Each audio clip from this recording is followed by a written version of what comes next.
Hey there, Ryan Kingsline here, founder of Vertex School. Now remember, like and subscribe to get notified when we release more of these. All right, now in this video, I'm gonna walk you through the process of rendering your digital sculpt inside of Blender. We're gonna start with Eevee, work our way to cycles, and this tutorial is beginner friendly. I'm gonna walk you through step by step what you need to do. And at the end of this, I'm gonna share with you how you can get my scene file to help you on your journey. Now we're gonna start with a high resolution model. The geometry is going to be just decimated and largely triangles, and there's gonna be no UVs. We'll export this directly from ZBrush as an OBJ. Inside of Blender, we're gonna import the high resolution. In this case, it's about 1 million polygons, and Blender can handle that just fine. We'll delete the cube, and then make sure in the viewport shading, we are looking at the render preview. Then click the little drop down to make sure that we are using the scene world so that we can properly set up our HDRI map. Then click in the little area up in the corner, drag that to the left so that we can open up another pane, and then set the editor type to the shader editor. Then switch from object to world so we can start setting everything up for our render environment. Now there are plugins that make this easier, but I'm gonna do everything manual for those who are just beginning. I'm gonna press tab in the shader editor and start typing in texture coordinate. Press tab again, start tapping in mapping to create a mapping node, and then press tab again and start typing in environment texture to create an environment texture node. Then connect the generated output to the vector of your mapping and the vector output to the environment texture. Then we're gonna choose the map that we want in our environment texture. In this case, we're gonna choose K-Lee Render because it's got a really good fill light, and that's gonna really work as we kind of develop the look here. Then we'll connect the color output of our environment texture, and we're gonna connect that to the color input of the background node to complete the basic setup. Then in the properties area over in the sidebar, you're gonna go to the icon that looks like the back of a camera. Go ahead and click that. And then we're gonna scroll down to the area called film, and then click transparent to remove the HDRI image from the background. Then go down to the color management section and make sure that you've got filmic on. Hide the default light, and then in the background node, set the strength a little lower. In this case, I set it to about 0.2. Then create a sunlight, and in order to do that, we're going to switch our editor over into the 3D viewport. We're going to go to the little menu along the top of the viewport, click add, and we're going to add a sunlight. Click the little yellow dot to rotate this. We're going to get this slightly off to the side and coming slightly from the front. But at this point, it's a little hard to see exactly what this light is doing because the HDRI map is also influential. So in the sidebar, go ahead and select the little icon that looks like a globe. We're gonna go to the strength and set that to 0 to completely turn off the environment. Select your light, and then go down to the little green light bulb icon. And here we can adjust the angle, usually setting this to somewhere around 30 to give nice soft shadows. We can change the strength, and we can change the color if we want to. Now, when setting up the camera, our first instinct is going to be to go into the camera in the outliner, go down to the green camera icon and change the focal length. So I'm going to set this to about 120. That's what I've noticed is actually pretty useful. But notice over here on the left, I'm not actually looking through the camera. In fact, it says user perspective right up there in the corner. So how do I look through the camera? Well, easy enough. Off to the side, there's a little camera icon inside my left panel. It says toggle the camera view, shortcut F4. So I'm gonna click that, and now I'm looking through that camera. Okay, but then I'm gonna go in and try to move that around, and well, I'm not actually moving the camera around. And then as soon as I rotate, I drop out of the camera view and I go back into my user perspective. So to recap, you can scale, zoom in and out, pan left and right, and you're still in the camera perspective. And then as soon as you start to rotate, you drop into the user perspective. So is the only way that I can adjust the camera in the 3D viewport and move that around? That sounds annoying as everything.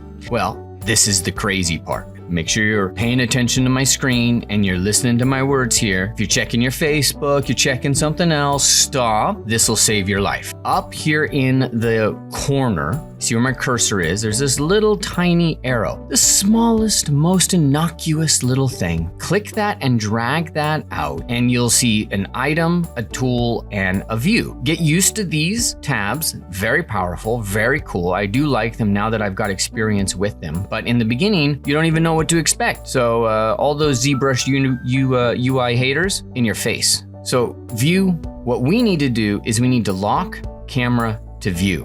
Really? That's what we have to do? You mean looking through the camera is not viewing? Then make sure that you click the camera icon there. And now as we rotate this thing around, we're positioning it, okay? But now this is not the view I want, and it's kind of off to the side. We're gonna fix all of this. So in order to change the size of the camera gate, the film gate, the resolution gate, whatever you wanna call it, we're gonna go over into the properties and we're gonna select the printer icon, and I'm gonna just switch the resolution. So it's gonna be 1080, 1920. That's gonna give me a box up and down, okay? And then I'm gonna zoom out and just roughly position that in the view that I want. All right, but now I wanna move the camera around inside the viewport, and every time I try to move it around, it's locked to view. So what you have to do now is go back into your little tiny innocuous little arrow up there, and you uncheck camera to view. Now I'm sure there's hotkeys for this or shortcuts, but this is, if you're brand new, there you go. All right, now I can pan and I can move this around, and I can even zoom in to make this a little bit more, give myself a little bit more screen real estate to kind of see what I'm rendering. Okay, now remember, if I go in and I start rotating, I drop out of that camera, press F, frame it. Now I'm in my user perspective, but I can always go back into it if I click the camera icon. There we go. Now switch the editor viewport over to the shader editor so that we can actually start adjusting the color and the material behavior of our model here. Make sure you switch from world over to object and select the object in the left pane if necessary. Make sure that the left pane is set to render preview, then start creating your material. Press tab and type in texture coordinate to get the texture coordinate node. Tab, add a mapping node, and then this is kind of a little special. Start typing in color, choose color ramp, and then begin connecting all of the nodes. So we're gonna go the generator to the vector to the function, and then the color to the base color of our material. We can then move the little nodes in the ramp to kind of pull the color up and down the model. And remember, you can always change where the texture coordinate's pulling its information, either from generated or object, to alter the effect here. Then the real power of this ramp is that we're going to actually create a color gradient going from bottom to top. That's going to give us some instant variety in our color and establish a basic clay color range. Now, it can be hard sometimes to see what this color is, so you can always go over into your left panel, click the down arrow in the viewport shading, and where it says render pass, change it from combined to diffuse color or something around there. Then you'll have a little bit more control over how the color behaves and what you're actually creating. To see the actual material, just go back up there and select combine. Now let's randomize this a little bit further. We're gonna press tab and create a noise texture. We're gonna grab the mapping vector and put that into the noise textures vector. And then to see the noise, we're actually going to grab the function of the noise, and we're gonna put that into our material outputs surface node. Now, you may not notice it, but this noise is actually stretched vertically because the texture coordinate is using the generated coordinates.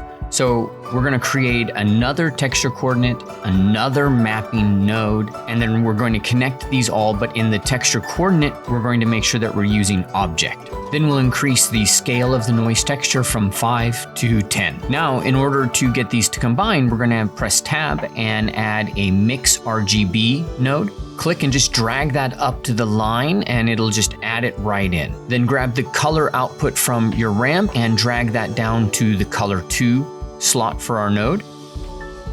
And then you can adjust the factor to blend these in and out. Check how this is behaving within the actual material itself by going over to your principled BSDF and connect that BSDF to the surface area of your material output. Make sure that that mix RGB node, say that fast, oh man. Make sure the output of that is connected to your base color. Now, the next thing for us to adjust is the roughness. So we're gonna zoom in on our model and rotate this around. But one of the things that you'll note is as soon as we start rotating, we go to our viewport camera, and the focal length on that viewport camera is just really hard for us to work with. It doesn't match our final image. So to adjust that, we're gonna go back up to that innocuous little arrow, and at the top of the view tab, you see there's a little slider for focal length. So just set that to 120 or whatever your camera is set to, and now it's going to match a little bit better. So we're going to rotate this around and position it so that we can see some area where there's reflectivity or specularity. Notice how as we rotate this around, it looks a little plastic. The key to specularity is getting detail in the roughness channel. So start this by pressing tab, typing in value to create a value node, and then connect the value of that to the roughness of our material. Now, roughness works in sort of the inverse of what we might be used to thinking about. A 0.1 of roughness means that it's actually very specular because there's not a lot of roughness to break up the surface.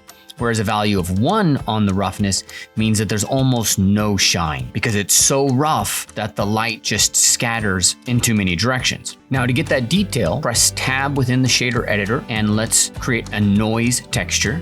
Press tab again to create a mix RGB node. Drag that up in between the value and the material so that it just jumps right in there. And then to see our noise a little bit better, we're gonna grab the factor of our noise and throw it over into the material outputs surface slot. And it's probably wise at this point to also take the vector of our mapping and put that into the vector of the noise texture. Now at this point, what we wanna do is get a sense of the scale. This is going to be what adds that detail. So you can see at 50, it's still quite chunky. You can see the noise, whereas at 500, we're getting a lot of detail and a lot of small little variations, and that's what we're looking for. To add even more variation, I'm gonna set distortion to 2. Now let's see how this combines with our value. Go ahead and take the color out of your mix RGB, put that into the surface slot for the material output. And then in your noise texture, grab the factor of that and pull that into the color slot for the mix RGB, and then go back and forth on the slider to see if you can find the balance. As a reminder, I'm not quite sure I said this, but my mix RGB is actually set to add.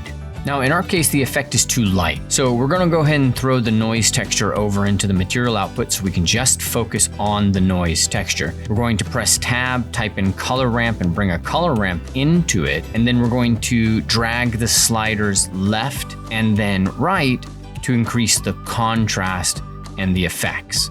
When you feel comfortable with it, it's time to check out how it mixes. So grab the color output of the ramp, throw that into your mix RGB, and then take your color from the mix RGB to your material output.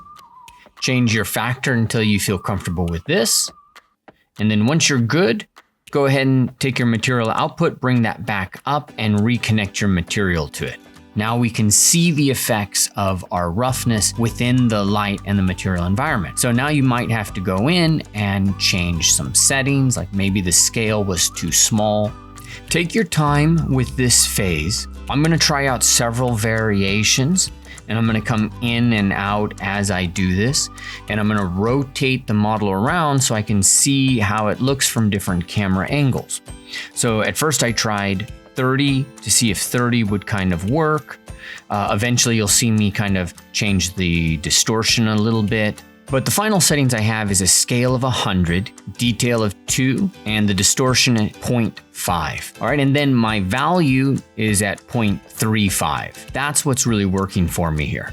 So let's check our render. In the left pane, click the little camera icon so that we're looking at the render view or our camera view. If you are having a hard time, make sure that the lock camera to view is turned off. Make sure that your right pane is set to 3D viewport so that we can start adding lights and such. And it's probably time we figure out which render engine we are in. So head over to the properties tab and go to the little camera icon, the back of the camera, and you'll see in the render engine we are using Eevee. So click that, select cycles, and then scroll down to the sampling area and start setting this. In this case, I'm gonna set, I usually set the render at about 3,000, the viewport at about 5,000. Keep in mind, This is extreme render times when you get to render. So if you want something a little less, set your render somewhere around 500 and it'll go faster. Then set up your color processing. So in the property sidebar, scroll down till you get to color management, and then make sure that you're using filmic, not standard. Then create an area light that's going to act as a fill light, rotate it and position it so it's coming from below but slightly off to the side, and then change its shape to disk. Because it's a fill light, we're going to go in and set the power of this lower, in my case to 2. I'm also a really big fan of painting with lights, so click the add menu, add a point light, and then position this point light wherever you want it. In my case, I'm going to position it around the face, slightly off to the side. This looks good, but adding a little color might help me just add a little bit more interest. Now, let's do a little bit more shader development. So turn your right viewport into the shader editor and zoom out so that we can see everything. Give the nodes a little bit more space to breathe. Now, this is looking really good, but we are missing one of the essential elements of a great render. We are missing ambient occlusion. So I'm going to show you ambient occlusion now, then I'm going to show you how to create some micro detail and bump. We're going to finish the lighting up and then we'll be done. Press tab and start typing in ambient occlusion. Then drag your material output and the ambient occlusion closer together. Take the AO and put that into your surface node so you can just see what this does. You can also drive color with this ambient occlusion. Go ahead and connect the color out to the material output surface. Choose a color in here and you'll see you get this general shade. So that's not going to quite work the way that we want. We're going to go ahead and connect in the AO. Then we're going to press tab and start typing in color to add a color ramp. Drag that right there in the middle and set our darkest color swatch to a slightly dark greenish color. We can then adjust the ramp slider position to kind of increase where that is. Make sure you lift your cursor to actually be able to see that update. You can add a point in there once you know the general range, and then go through and adjust the color for all 3 of these different points to get the effect you want. And when you're happy, go ahead and connect the material output back to the material itself. And then we're going to mix in the AO with our color. Press tab and start typing in mix so that we can add in a mix RGB. Drag that down into the line that's heading over to the base color, and then drag the color from your color ramp to the color 2 slot. Now, it might be hard to see this, so maybe we need to go back and take our mix RGB and drag that over into our material output so that we can go and get the settings correct and decide whether or not we're going to use mix or multiply or whatever the setting might be. What ultimately ended up working for me was to switch the color 1 and 2 slot so that they were coming from different inputs. Change over to the multiply mode and set my factor to 0.525. Connect your material back to your material output. And then let's take a look at the difference between with AO and without AO. We'll start without AO and then we'll add in the AO. And then let's just be really clear. Let's go back and forth a little bit. So this is without, this is with, without, with. The final step for the shader work is for us to create some micro detail or a little bit of bump. So press tab, start typing in bump, then noise texture, then mapping, and then texture coordinates. Go ahead and string all these guys together. Connect your generated to your mapping vector to your noise vector, and then well, at this point, we probably need to bring our material output down here and not set up our bump, but actually just start to craft the noise itself. So drag your factor from the noise texture over to the material output. Then adjust your settings. Now I've changed from generated to object, and in the noise texture, I've set the scale to 50 and the detail to 10.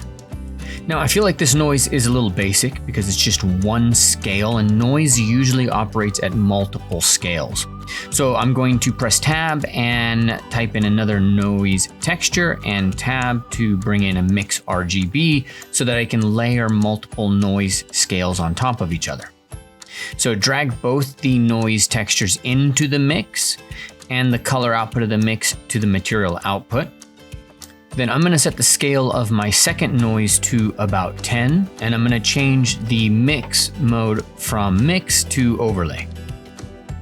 So this is without the layering, and this is with the layering.